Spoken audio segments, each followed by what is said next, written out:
Good morning, students. I welcome you all to the English class. Dear students, you all know we have successfully completed our second term portion. Next, you have to concentrate for the third term. This week onwards, we are going to start our third term portion. The topic for today's class is Who owns the water from prose. This lesson insists on the importance of water as water is a resource that is shared by all the people of the world. Now tell short summary of this story. Once upon a time in a little village, a tiny bird searched for a place to lay her egg. There was no tree or bush.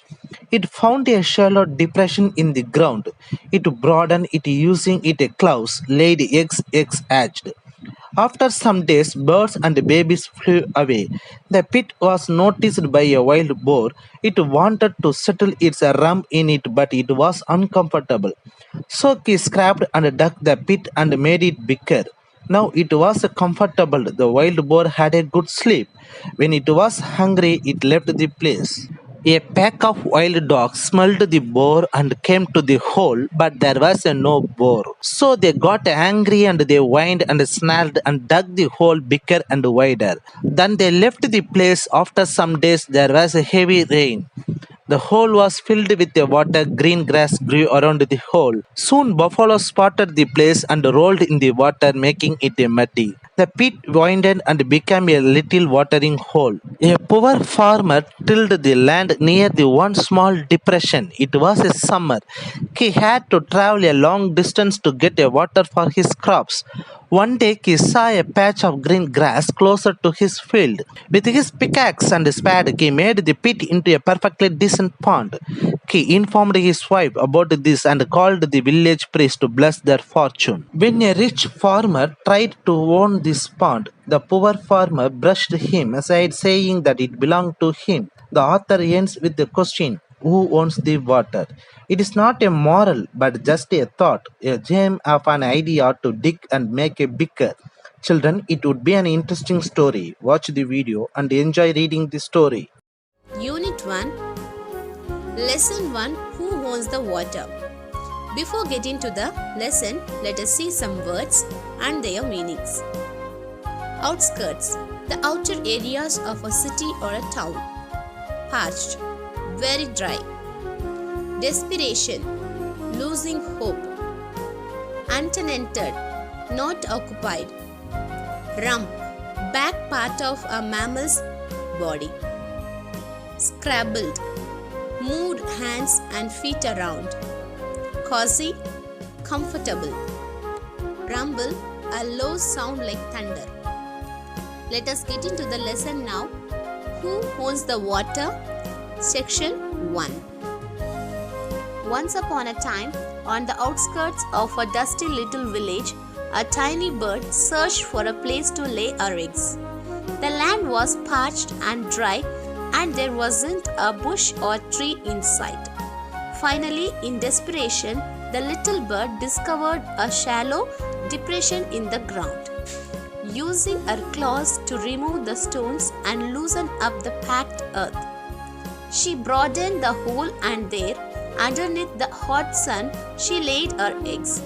The eggs hatched, and the good mother protected and fed her babies until they were big enough to fly away. And here our story would have ended, except this isn't a tale of a little bird, but a much more interesting one of the hole she used as a temporary nest. Once upon a time, there was a dusty little village on the outskirts. Outskirts means outer area of a city or town. A tiny little bird searched for a place to lay her eggs. Usually, where do the birds lay their eggs? Yes, in the nest or trees or bushes, isn't it? Yes. Here the land was very dry. Parched means very dry. And there wasn't a bush or tree. So it couldn't find any tree or bush.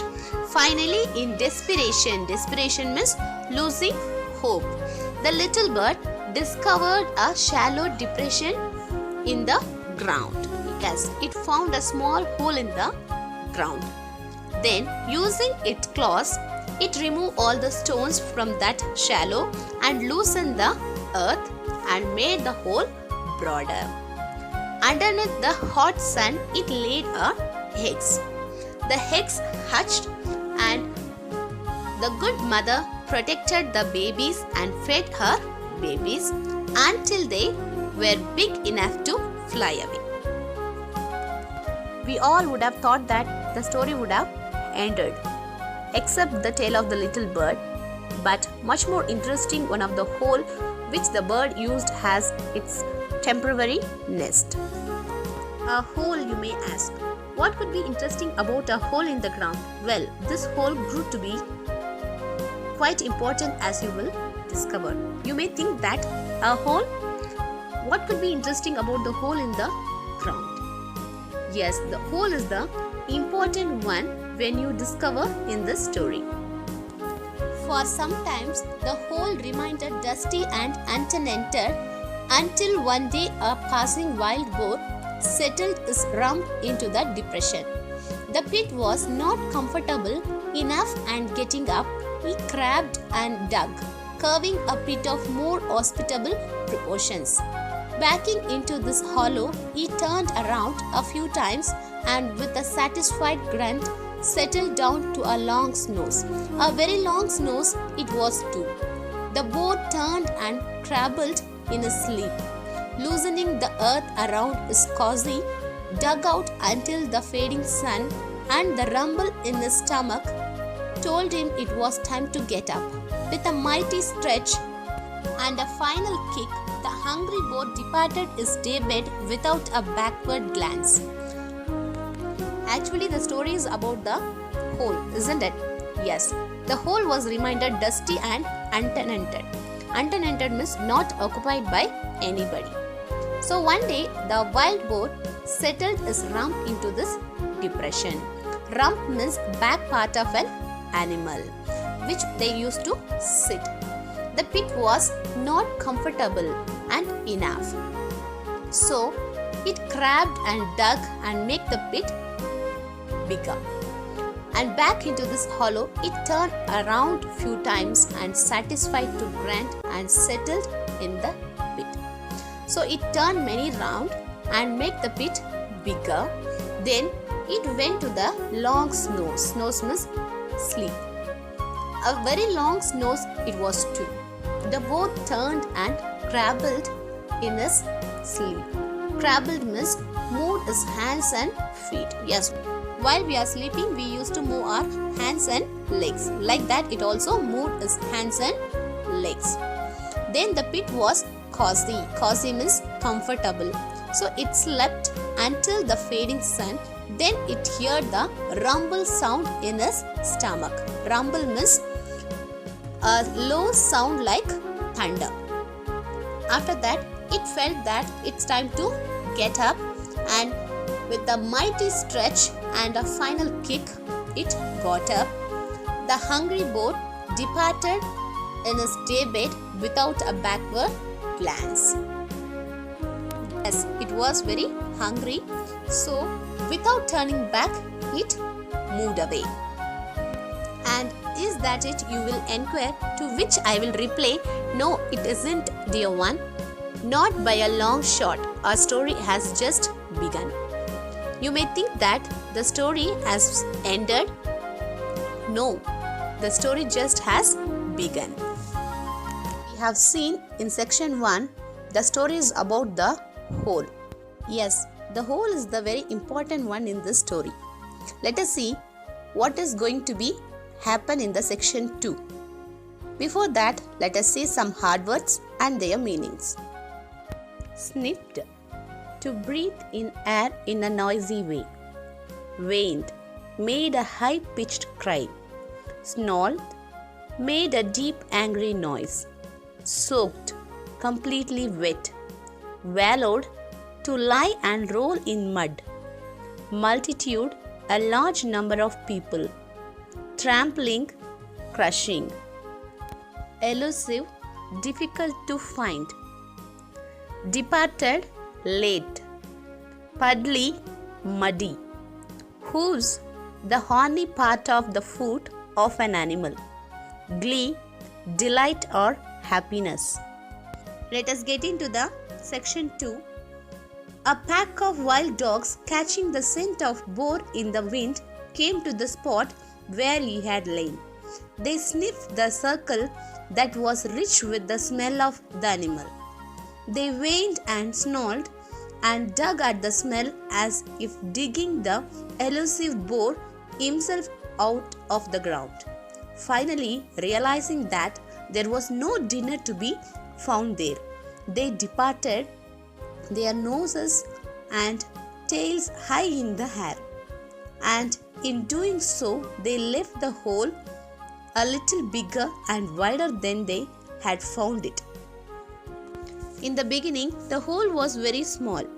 Then the little bird used it as its temporary nest. Then the wild boar made it comfortable for sitting there. So the hole was little bigger.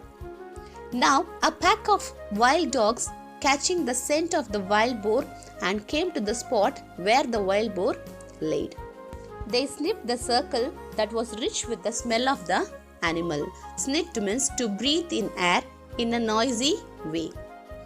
They whined and snarled and dug at the smell if digging elusive boar himself out of the ground.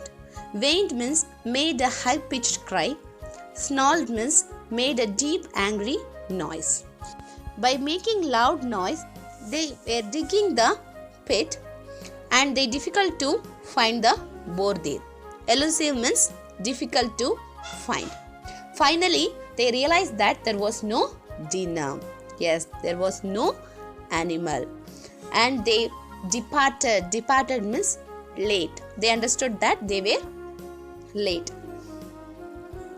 And they left the hole a little bigger and wider than they had found it. Yes, before when they come, the hole was little smaller. After digging, the hole became little bigger and wider. And then what happened, you will ask? Do other animals come along too? They do indeed, my child. I told you the hole had a story to tell. Yes, you may think that, and then what happened next? Actually, the story is about the hole already we have seen. Not long after the rains came, it poured, and only those of us who have seen the monsoons will know that means it rained without stopping for 3 days and 3 nights, and the dry earth soaked up the moisture as a hungry puppy laps up milk. Not longer. Soon the rains came and it poured and poured. I think you have seen in the monsoon season. Yes, if it is heavy rain means what will happen? Yes, continuously it used to rain, isn't it? It rained for 3 days and 3 nights continuously. The land was very dry. Yes, already we have seen in section 1. So, after raining, soon the dry earth soaked up the moisture. Yes, in the dry land, if you pour the water, what will happen? Yes, it absorbs all the water. Here they compare the dry earth soaked up the moisture as a hungry puppy laps up milk. Yes, hungry puppy, if they see the milk means what it will do? Yes, they drink it soon. The whole earth smelled wet and fresh, and even normally serious looking people in the village went around with smiles on their faces. The hole in the ground collected the water that fell, and around its edges the grass grew a brighter green. Soon buffaloes discovered the grassy spot, and as buffaloes want to do, they wallowed in the puddly water, turning the hole into a muddy pit. The whole earth smelled wet and fresh. Yes, after raining, we also smell that.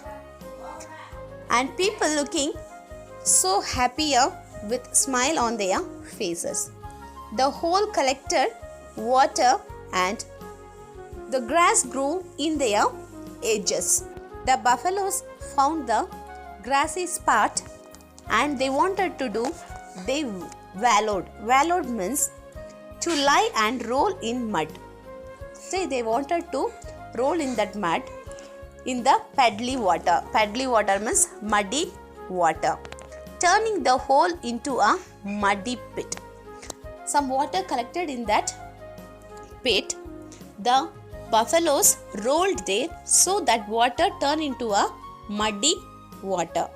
So now it changed into muddy pit.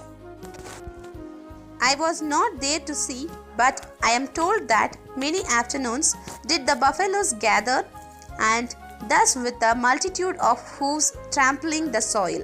The pit that was once a tiny depression widened and grew and became a little watering hole. And they all lived happily even after, you will say in glee, but that rarely happens in real tales, my dear. There is no more to go, so you will have to wait a while. After turning the hole into a muddy pit, many afternoons buffaloes gathered, and with a multitude of hoofs trampling the soil. Multitude means large number. Hoofs means the horny part of a foot of an animal. Trampling means crushing. So they were crushing the soil. Now the pit was widened and grew and became a little watering hole. And you can say in happiness, glee means happiness. All lived happily even after. But rarely happens in real tales, my dear. There is no more to go. You have to wait a while. Yes, you have to wait for some times. Before getting into the section 3, let us see some words and their meanings. Tilled, prepare the land for crops. Meager, small quantity. Gratitude, thankful. Verdant, green with grass. Suspiciously, doubtfully. Summoned, called. Fortune, luck. Contentment, satisfaction. Shuttered, spoke with difficulty. Foursquare, solidly. Let us get into the section 3 now. A poor farmer tilled the land near the one small depression. His life was hard and the rains were often cruel. In summer months, he had to travel far to get water for his thirsty crop, and even then, his harvest was meager. Once a poor farmer tilled the land. Till means prepare the land for crops.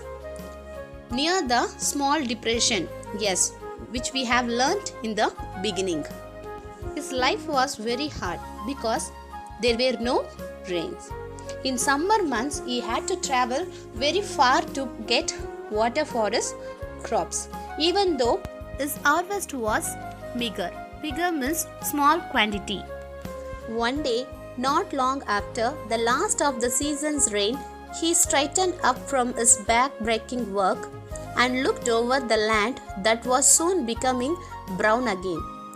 And on the horizon, just behind his pitiful plot, his eyes came to rest on a patch of green. Going closer to investigate, the farmer fell to the ground with gratitude at the sight of verdant bowl. Here was water to be had, and so closer to his holding. Forgetting all tiredness, he raced home and brought out his pickaxe and spade, and soon the buffalo's picnic spot was a perfectly decent little pond. Not long after the last of the season's rain, the farmer, after his back-breaking work, he went to the land to look over that. The land was becoming brown again. Near his pitiful plot, his eyes came to rest on a patch of green. Going near to investigate, the farmer fell on the ground with gratitude. Gratitude means thankful at the sight of verdant bowl. Verdant means a green with grass. By seeing, he forgot his tiredness. Then he ran to his home and brought pickaxe and spade. Pickaxe and spade means tools which they use. Then he changed the buffalo's picnic spot into a little pond. Is the story going to end with a moral? You ask me suspiciously. No, little one, but there is something to learn from everything we see and hear. So hush while I come to end of the tale. So happy was the farmer that he told his wife, who summoned the village priest to bless their fortune. I don't need to tell you how soon news travel in a little village, and so it was quite a crowd that gathered by the side of the pond to see the priest Pharaoh Isbro and chant serious something that nobody ever understands. Is the story going to end with a moral? We may ask suspiciously. Suspiciously means doubtfully. No, but something we are going to learn end of the story we see and hear. While we come to end of the tale, the farmer was very happy and he told his wife about the pond. His wife summoned the village priest to bless their fortune. Summoned means called. Priest means one who do puja in the temple to bless their fortune. Fortune means luck. Yes, luckily he got a pond near his land. Then soon this message traveled to the whole village. So many people gathered near the pond to see the priest Pharaoh Isbro and chant serious something that nobody ever understands. Just then, the richest farmer in the village pushed his way to front of the group. He was always upset when things took place that he was not invited to. Looking at the farmer and the placid pond, a slow smile of contentment creased his face. I see you have come to bless my pond, he said to the priest. Your pond? Shuddered the poor farmer. Why, yes, smoothly oiled the rich one, your patch surely ends just there. This land is all mine. And saying this, he crossed his arms and planted his feet foursquare on the ground. Then the richest farmer came forward from the group. He was always upset when things took place that he was not invited to. By looking at the poor farmer and the placid pond, placid means silent pond, he had a slow smile of contentment creased his face. Content means satisfaction. By seeing the pond, he was very satisfied and he said to the priest, I see you have come to bless my pond. The poor farmer was shuttered. Shuttered means difficult to speak. And he asked, your pond? Then the richest farmer said, why yes, smoothly he oiled. And your patch and surely ends there. This land is mine. And by saying this, he crossed his arms and planted his feet on the foursquare on the ground. Foursquare means solidly on the ground. As the rich farmer and the poor one looked at each other, the buffaloes, the dogs, the boar, and yes, even the little bird stopped by to see. They all stood around the little jewel of blue, and in every mind, small and big, came a similar thought. Surely I had something to do with this. And so I end with a question to you, my beloved friend. Who owns the water? Not a moral, just a thought, a germ of an idea to dig and make bigger.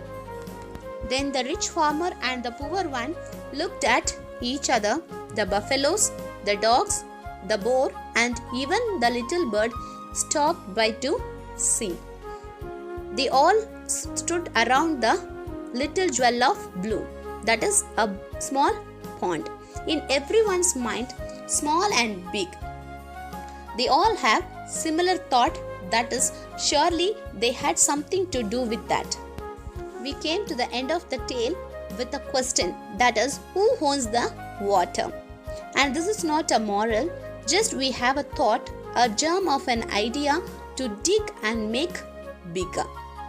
Yes, the little bird's small idea only brought some changes. At last, they had a little pond. Yes, a small idea that changed our life. So children, we have to use small opportunity to develop ourselves and achieve bigger in our life.